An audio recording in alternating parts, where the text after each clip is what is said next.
Hola, buenos días. Aquí estamos iniciando el cafecito, su presentación por Teleuniverso Alta Definición. Nuestro primer invitado es el señor Francisco Matos, diputado, PLDista por la provincia de Santiago, es diputado, y hay muchísimos temas para tratar con los diputados. Buenos días y bienvenido, Francisco. Buenos días, Jaime. Vamos a brindarle el aroma y el sabor inconfundible del café Santo Domingo. Sabor que empieza en el aroma. Santo Domingo. Muchas gracias. Cuéntame, Francisco, ¿qué es lo que hay por allá? Gracias, damita. ¿Qué tenemos por allá, por el Congreso, por la Cámara de Diputados, con tantos temas pendientes? El Congreso siempre está activo, don Jaime.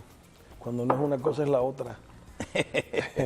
Con el tema del Código Penal, que yo no sé por qué incluyeron en ese tema, en ese código, el tema del aborto, pero se incluyó. Finalmente, ¿qué? O sea, ¿ustedes lo van a aprobar? ¿No lo van a aprobar? ¿Qué? ¿Van a sacar el aborto de ahí? Hay un dilema que es preocupante. En primer lugar, ese código data de la Primera República. Es un código... O sea, el vigente. Sí, el vigente. El vigente. Obsoleto totalmente. Totalmente. Y el que estamos estudiando ya va a cumplir 20 años.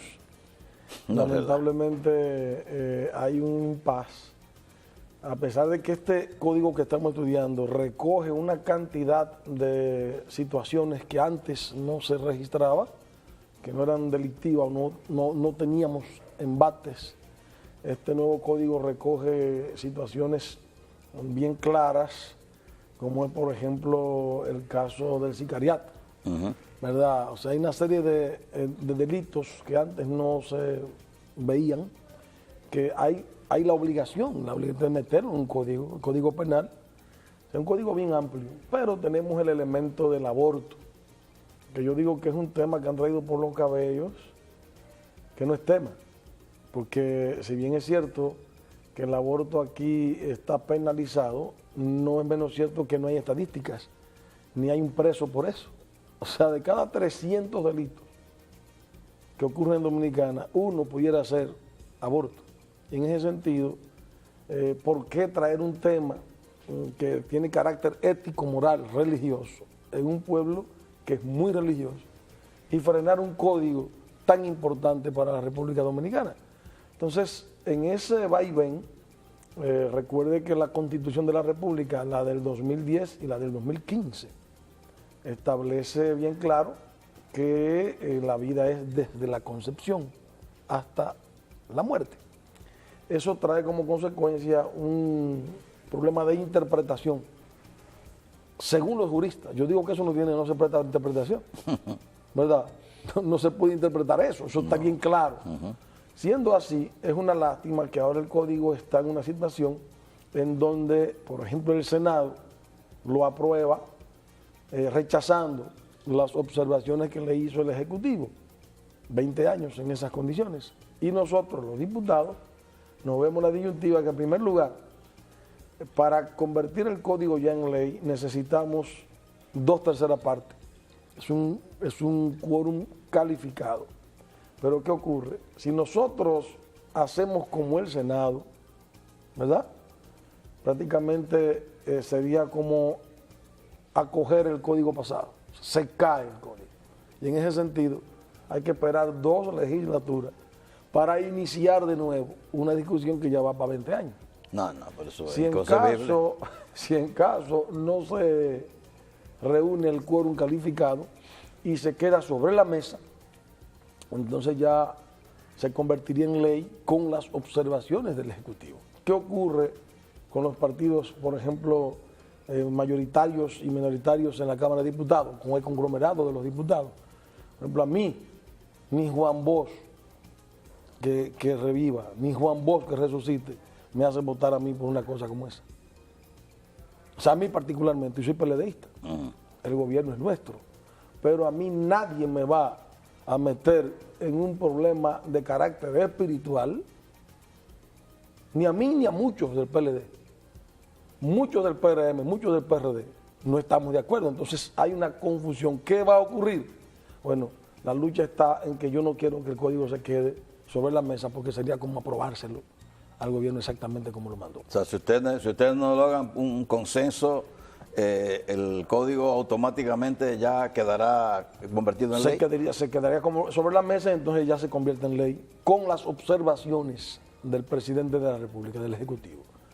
Nosotros tenemos que luchar para que hagamos en la Cámara de Diputados como hizo el Senado, aprobarlo rechazando esas observaciones del Ejecutivo con respecto al aborto. Esa es nuestra misión, nuestra meta, y vamos a meter todas las energías necesarias. O sea, usted no favorece ningún tipo de aborto. No, que no es necesario. Que no es necesario. Ahí hay nombre, no. No, es que los temas delictivos en este país no tienen que ver nada con aborto. ¿Usted conoce algún médico que haya perdido su licencia médica por haber hecho abortar? Bueno, ¿Usted conoce algún caso de una muchacha, una mujer, pero que no es un tema? Se hacen abortos. Pero no es un tema trascendental, precisamente por eso se hace sin ningún problema. ¿Por qué hay que traerle una ley? Dejemos las cosas tranquilas en el sentido del aborto. Cuando hay un embate internacional de unas ONGs, una Gringolandia punchando, como que si la ley no sale, no han triunfado. Entonces, tienen una agenda minoritaria en todo el mundo que nos la están imponiendo poco a poco. Y así no puede ser. La soberanía de un país no solamente se expresa cuidando sus fronteras. O sea, ¿usted lo que está de acuerdo con que se saque el tema del aborto del código y que ya? el código se apruebe y que no se tome en cuenta el asunto del aborto? Eso no es necesario. Ya vendrá el momento más adelante. ¿Y cómo tú paras un código como este con tantos elementos interesantes que reúne por un solo tema específicamente, que ni siquiera es tema? Porque hay un problema de carácter constitucional. O sea, se aprueba el aborto, el código así, o se queda sobre la mesa y se impone. Ahorita aparece un grupo, va al constitucional, ¿y qué va a pasar? Si el constitucional lo declara prácticamente ilegítimo, inconstitucional, es como comenzar otra vez de nuevo, es lo mismo. ¿Qué están pensando los diputados con el retiro de la inmunidad parlamentaria al legislador Alfredo Pacheco? Mira, yo pienso que en el caso de Alfredo y los dos senadores, mi hermano Valentín, yo diría que ya eso no es necesario, porque se le retira la inmunidad parlamentaria para permitir a la justicia que haga su trabajo. Pero la inmunidad parlamentaria en esta etapa del proceso no es ningún problema. Pues ya hay una coerción, de hecho. Sí. O sea, no hay un temor de que se escapen. Además de que no podemos poner unas acusaciones delictivas a legisladores versus la fuerza que tiene el Congreso. No es necesario.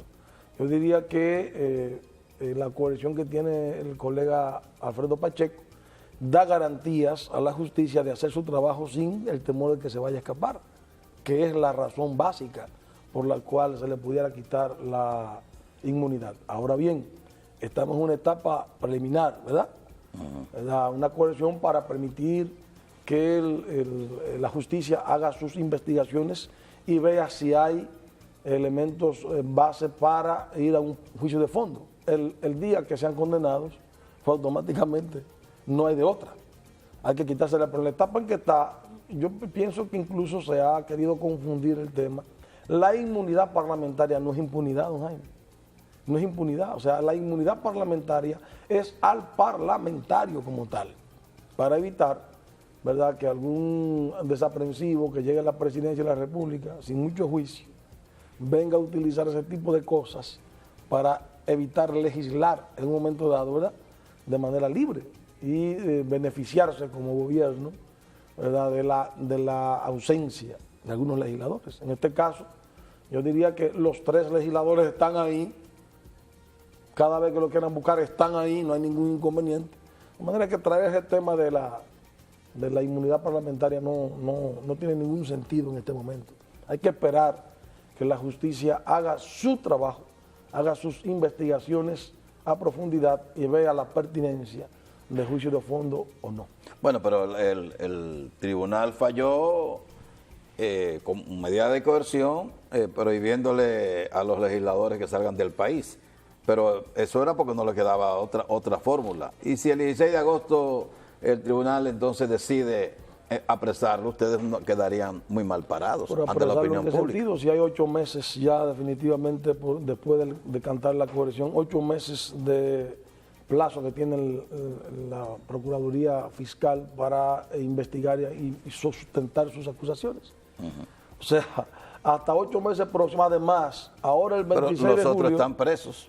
Bueno, precisamente los legisladores Están en libertad. están en libertad, pero ¿hasta qué punto? Condicionada, pero están en libertad. Precisamente. ¿Y cuál es la razón de la coerción? ¿Cuál sería la razón de quitarle la inmunidad parlamentaria? O sea, la inmunidad parlamentaria no lo libra a ellos de una condena. No. Pero estamos en una etapa de condenarlo. No. Ahora, como estamos en tiempo hábil de legislatura, maña fuera que le quitemos la inmunidad y que perdamos ahí en el Senado 2 votos y en la Cámara de Diputados 1 voto sin necesidad. No hay ninguna necesidad, que sigan legislando. Además, otra cosa, si fuera tan grave el caso, si la justicia quiere, si la Procuraduría quiere, el 26 de julio se acaba la legislatura, hasta el 16 de agosto. El 26 de julio. El 26 de julio. Ese tiempo, ese tiempo del 26 de julio al 15 de agosto, pueden hacer con ellos lo que quieran. O sea que yo pienso que no hay ningún inconveniente, o sea, no se ha herido, ni se ha maltratado, ni se ha abusado de la sociedad con coercionar a los legisladores con cárcel domiciliaria. No pueden salir del país. ¿Usted cree que esos u otros legisladores están involucrados en los sobornos de la brasileña Odebrecht? Yo lo que entiendo es que la justicia tiene que hacer su trabajo. Y yo he dicho, en el caso de Julio César Valentín Jiminián, con quien he trabajado tanto tiempo, yo meto mano, brazo, cuerpo, alma, tripa, corazón y mondongo, que no tiene nada que ver con eso. Es más, yo digo que Valentín es un preso de los gringos. Porque yo conozco de las relaciones que ha hecho Valentín en su historia política con Centroamérica y otros grupos de izquierda del mundo entero. Eso, y los gringos lo saben. Se cree que esa es la razón por Entonces, la que sí, está porque no ahí. hay ninguna, Jaime. O sea, venir con un mamotreto diciendo que los carros de lujo que aparecen, que tanto... Vean, acá, suponte que sea verdad que Valentín aparezca con 50 millones de pesos. Suponte que sea cierto. Están ahí. Pero Valentín tiene toda su vida trabajando. 25 años. ¿Cuántas exoneraciones que le dan a un diputado? 2 exoneraciones por periodo. ¿2 por 4 años? 2 por periodo. Yo pensaba que eran 2 cada 2 años. No. 2 en todo el periodo. Yo le voy a ser sincero, que es una vergüenza lo que uno pasa todos los días con el mismo tema este. Y que al final muy pocos diputados pueden aprovechar esa exoneración. Termina regalándola, que es el caso de Valentín y el caso mío, y termina vendiéndola. Vendiéndola. No, yo la he regalado. ¿Eh? Yo las he regalado todas, prácticamente. Yo sé que la mayoría la vende. Entonces, para poder decir, mira, no me De traigan ningún vehículo de 25, lujo. 28 mil dólares la vende cada uno. No, eso no es verdad, no es cierto. ¿Qué no es cierto? Créame, ¿y cómo? ¿Tú crees que es No, fácil? pero yo sé, Cuando tú vendes o regalas a alguien que tú no puedes decirle, mira, evita traer carro de lujo, porque es una exoneración abierta, que yo creo que sí, que hay que hacer algo en ese sentido. Hay todos esos carros de lujo que aquí es con exoneración Ese es el gran legisladores. problema, por el Todos que son viene, los que hay que viene a aquí. nombre del legislador. A nombre del legislador, bueno, a quien yo le he dado mis exoneraciones, mira, no me traiga un vehículo más allá de este. Van. Y como yo sé quién firma, la firmo si quiero. Así de simple. Entonces, son de las cosas que a veces el pueblo no sabe y que bueno, la prensa todos los días, dale que dale, se crean percepciones. ¿Cómo vas a decir que esos 7 carros, esos 7 vehículos de lujo son de Valentín? Sí, pero eso fue O sea, la Procuraduría pero fue te que estoy cometió diciendo ese que son de las gazapo. cosas que uno ve, está mal.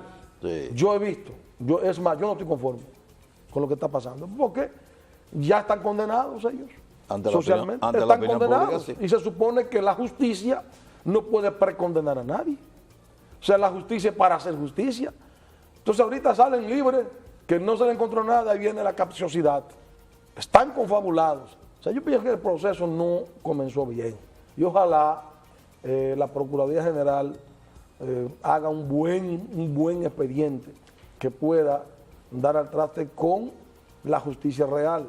¿Quién la hizo? Que la pague. Yo estoy de acuerdo y pienso que es una muestra fehaciente de que también se quieren mejorar muchas cosas. Porque ¿quién está gobernando? El PLD. La mayoría de los que están siendo sometidos y que están siendo acusados de quién son del PLD. Entonces es una muestra fehaciente de que queremos que las cosas mejoren. Y no solo eso. La semana pasada en el Congreso Nacional nosotros discutimos una ley que no es nada más y nada menos que de Julio César Valentín. Otra ley más de transparencia interna, o sea, controles al Congreso Nacional. La ley de libre acceso a información pública, la ley de licitación pública, la ley de la declaración jurada de bienes, todas esas leyes son de Valentín, todas. Y ahora es víctima de ellas. Vamos a colocar unos mensajes para la continuación del cafecito. No se lo pierdan, no se muevan.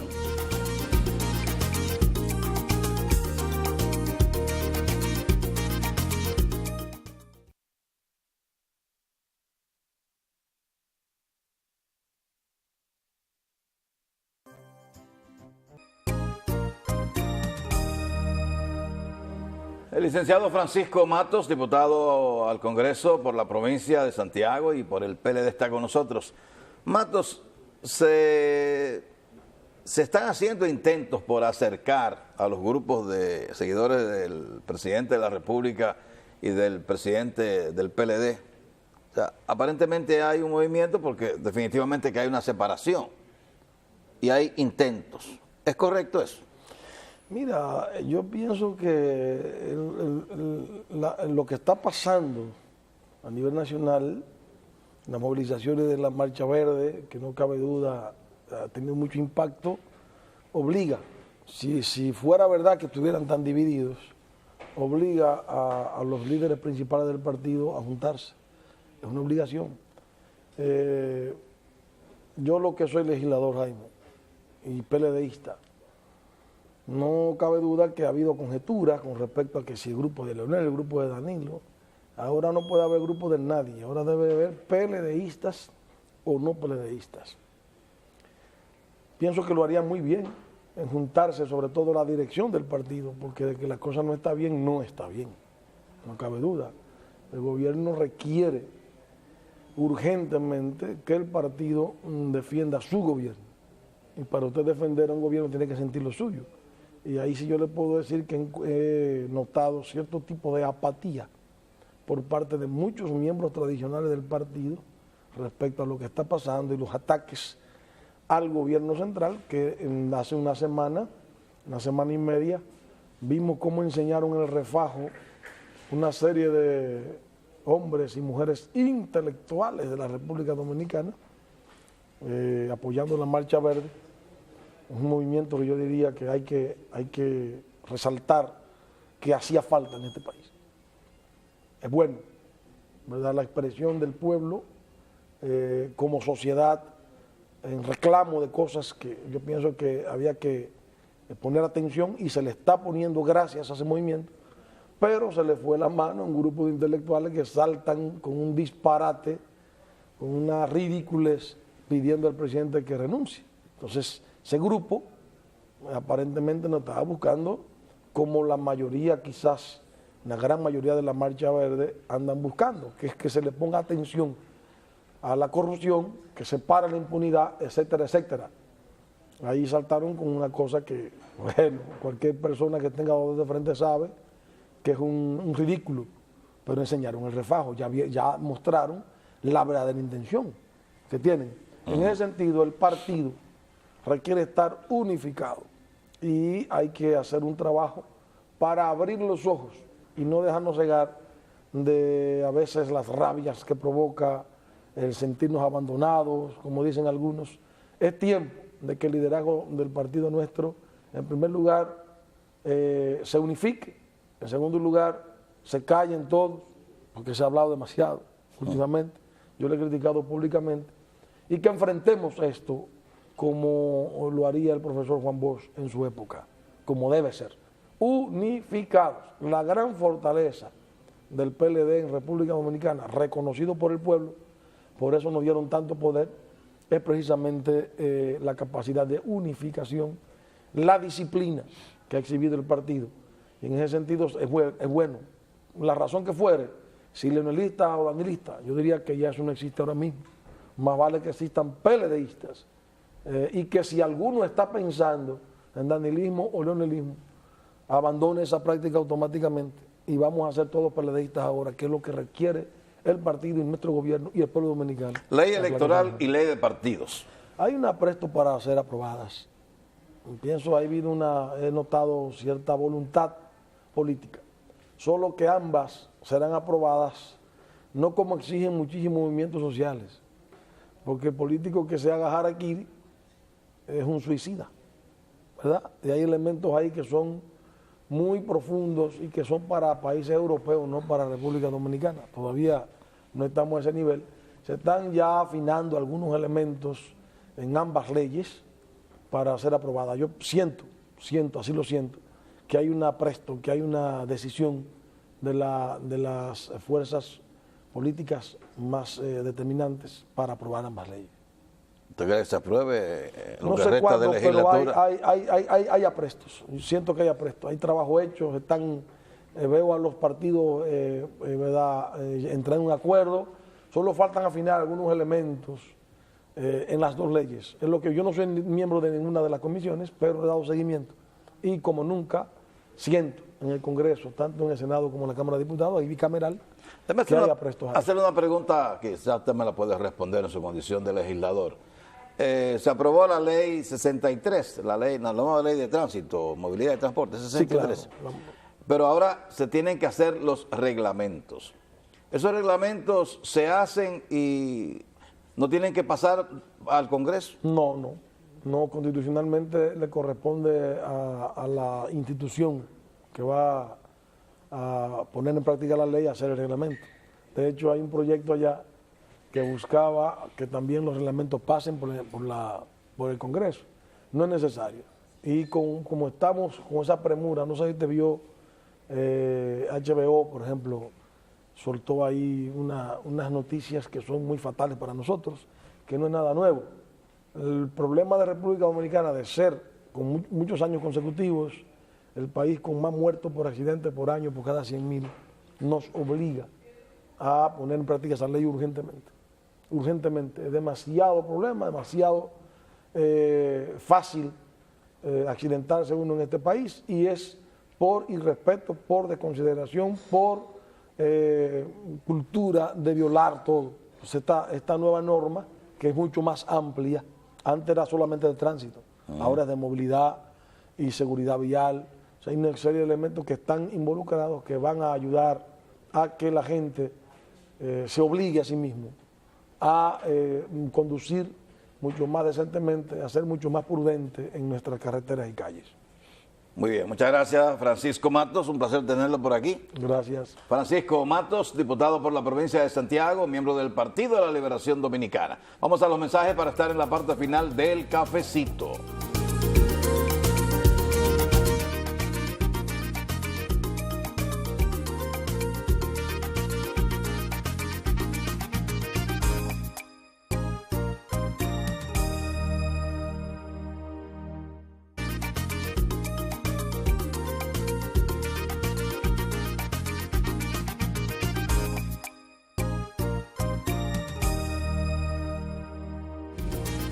La señora Vilena Comas es presidente del voluntariado Jesús con los Niños, y ya sabemos los problemas, bueno, ya se debiera la comunidad saber los problemas que tiene básicamente el Hospital Infantil Dr. Arturo Grullón. Buenos días, bienvenida. Buenos días, Jaime, gracias. Aparte de esos problemas, ustedes solicitaron al Poder Ejecutivo, al gobierno, que declarara de emergencia el Hospital Arturo Grullón y otros 2 hospitales más. Sí, Puerto Plata y Mao. Y Mao.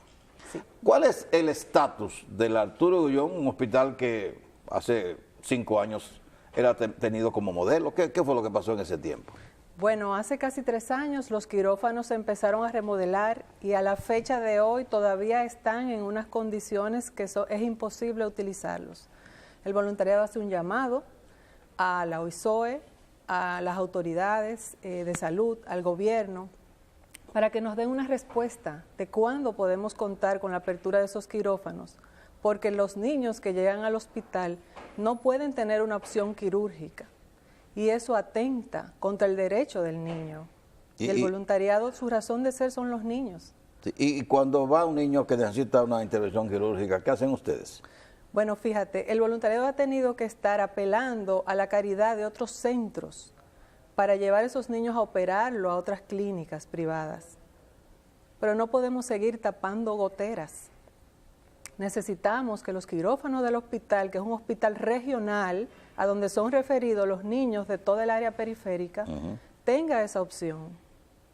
Estamos viendo algo. ¿Cuántos quirófanos tiene el Arturo Grullón? Tiene 7 quirófanos. ¿Y los pero 7 están en reparación? actualmente hay 2, uno para emergencias y el otro tiene problemas que ya también está inhabilitado. Entonces un niño que llega con una cirugía, con un tumor, porque tiene un cáncer que está creciendo, se trata como una cirugía selectiva y no lo es una emergencia. Entonces necesitamos solucionar esto. Los trabajos lo está haciendo la Oficina de Ingenieros Supervisores de Obras del Estado. Sí. Y el nuevo director, el ingeniero Pagán, que es un hombre muy activo, ¿ustedes han conversado con él? Se hizo una reunión con una comisión de Puerto Plata y hubo respuesta para el hospital de Puerto Plata, se habló que estaría listo en julio. El hospital de Mao que está en proceso, pero del Arturo Grullón no tenemos una respuesta contundente, no tenemos nada seguro. Tenemos entendido que a la directora le prometieron que en 15 días estarían de nuevo haciendo trabajos, pero eso fue el 9 de junio, o sea que hacen más de 15 días. En el día de hoy, están pasando. Ojalá cuando yo salga de aquí encuentre que se rehabilitaron los trabajos, pero... Que se reiniciaron. Tan pronto no van a reiniciar. Por eso, creemos que es utópico, pero necesitamos una respuesta. Y no nosotros como fundación que tenemos 20 años, los niños de la región necesitan una respuesta. De la región y de más allá, y sin contar los niños haitianos que son llevados a ese hospital. Que son nuestros también. O sea, y se habla de que el hospital cada día tiene más demanda. Entonces, si tiene más demandas de pacientes, ¿cómo podemos afrontar, por ejemplo, que llegue un autobús, Dios lo libre, con niños accidentados? ¿Cómo podemos afrontar una situación así? Entonces, por eso estamos acá. Las salas quirúrgicas constituyen el único problema que tiene el Arturo Grullón. Bueno, aparentemente hay otras carencias. Bueno, en el video podrás ver cómo los mismos médicos se quejan de la condición precaria con la que tienen que trabajar por falta de maquinarias. Hace 6 años se dañó el tomógrafo y es la fecha en que todavía el hospital no tiene tomógrafo. Y el voluntariado tiene que contratar fuera también ese servicio. Con, ¿qué te digo? Con unos recursos que se pudiesen usar para medicamentos, que es la razón de ser nuestra, ayudar a aquellos niños, a aquellos pacientes que no tienen seguro y poderle ayudar con sus medicamentos. Entonces tenemos que estar tapando goteras, tapando hoyos, como tomografías, pagando personal para que pueda funcionar la unidad de cáncer, por ejemplo, y ya esto no puede seguir así, vamos a colapsar todos. ¿Y los emolumentos del voluntariado de dónde proceden? Nosotros recibimos ayuda de instituciones internacionales como la Fundación Doughty, de la Cámara de Diputados recibimos una pequeña ayuda, y tocando puertas en el sector privado y empresarial, así como hasta nuestras propias alcancías como voluntarias tenemos que abrirlas muchas veces. Y entonces el tema de una unidad de niños quemados que ustedes lograron hacer, ¿está funcionando? Sí, la unidad de niños quemados está funcionando, pero el hospital en sentido general está declarado en estado de emergencia, porque si tú no puedes dar una opción quirúrgica a un paciente, a un niño, entonces estamos faltando a un derecho que es un deber de todos nosotros, especialmente de los que manejan los recursos del Estado. El hecho de que ustedes pidieran también la declaratoria de emergencia del Hospital Ricardo Limardo de Puerto Plata y Luis Bogar. Luis Bogar. El de Mao. ¿Implica que en esos hospitales se le da atención a niños? Sí, el voluntariado tiene presencia en esos hospitales también, en los pabellones pediátricos de esos hospitales, que también están pasando por una situación similar a la nuestra, como muchos otros hospitales, porque fueron 53 hospitales o 56 que fueron intervenidos al mismo tiempo por la OISOE. Y a la fecha, creo que solamente han entregado 3 o 4. Bueno, el Cabral Ibáez supuestamente será entregado en octubre o diciembre de este año, un hospital que tiene, creo que alrededor de 5 años. Sí, pero entendemos que los niños, incluso en el derecho internacional, son una prioridad. Entonces, el Arturo Grullón es un hospital que le da servicio a 14 provincias, incluyendo a nuestros vecinos hermanos de Haití. Entonces nosotros creemos que el Arturo Grullón es una prioridad y venimos aquí a apelar a que tanto la OISOE como el gobierno resuelva esta situación. fundamentalmente lo que ustedes quieren es que se terminen las salas de cirugía. Sí, la sala de cirugía. El instrumental está. Entendemos que hay muchas carencias en cuanto a equipamiento, en cuanto al área quirúrgica, va a tener que equiparse también de nuevo. Y el hospital el Arturo Grullón tiene la probabilidad de ser ampliado físicamente. Se ha hablado de eso. Nosotros no tenemos una respuesta ¿Pero directa. tienen el espacio, tienen el terreno disponible? Entiendo que sí, que hay más terreno hacia atrás. Y ojalá que sea ampliado, pero que se haga con orden, que se coloque a los pacientes o que se le dé una opción mientras están haciendo esos trabajos. Porque tú no puedes intervenir en un hospital e inhabilitarlo por completo. Entonces las cosas se tienen que hacer con orden. Nosotros queremos una respuesta en ese sentido. Yo creo que la visión no ha sido corta, en mi opinión, para hacer intervenciones en hospitales. Yo creo que hubiese sido preferible y sería prácticamente el mismo costo hacer esos hospitales en otros lugares con más espacio y lugares más. Por ejemplo, el de Puerto Plata está limitado ahí por una avenida que es la avenida principal de la ciudad. Entendemos que sí. Entonces, cualquier reparación, mejor hacer un hospital en otro sitio ya con otras condiciones, donde el paciente pueda tener tranquilidad, donde haya espacio suficiente para estacionamiento, para que la gente pueda caminar o esperar a familiares. Entonces, yo no veo el sentido de hacer esas reparaciones, que a fin de cuentas salen tan costosas como construir uno nuevo. Claro. Porque el Cabral Ibáez va a costar finalmente con qué hacer un hospital en otro sitio y reparar ese también, hacer una reparación menor. Eso creo yo que era lo conveniente, pero bueno, lamentamos eso. ¿Ustedes esperan respuesta? ¿Han tratado de comunicarse con el presidente de la República? Sí, ya hemos tocado puerta. Le entregamos una carta al presidente hace varios meses, cuando se inauguró el cardiológico del Homs. Una carta a la primera dama en marzo. También hemos hablado con las autoridades de salud, pero la respuesta ha sido que OISOE fue designado como la oficina que iba a resolver este caso. Entonces hacemos un llamado al ingeniero Pagán, a la OISOE, a las autoridades locales, porque también esto es un asunto de todos, no del voluntariado, sino de todos los que tenemos el deber de velar por la niñez dominicana. Muy bien, pues ya saben la presencia de la señora Vilena Cuevas, presidente del voluntariado Jesús con los Niños, que ha sido para Comas, de Mao, sí. De Mao, provincia Valverde. No es Mao Valverde, no, Mao, municipio de Valverde, de la provincia. Vilena Comas es presidente del voluntariado Jesús con los Niños, que tiene 20 años trabajando de manera ininterrumpida, gratuita, con mucho entusiasmo, con mucho amor, y que ve su hospital hoy con tantas carencias que cualquiera se desanima y cualquiera tira la toalla y se va para su casa, para no vivir el sufrimiento de niños y de las madres de esos niños y de algunos padres que también son sensibles. Y ojalá que el ingeniero Pagán venga a Santiago y vaya al hospital y comience de inmediato los trabajos para terminar esas salas quirúrgicas y para dotar el hospital de todo el instrumental.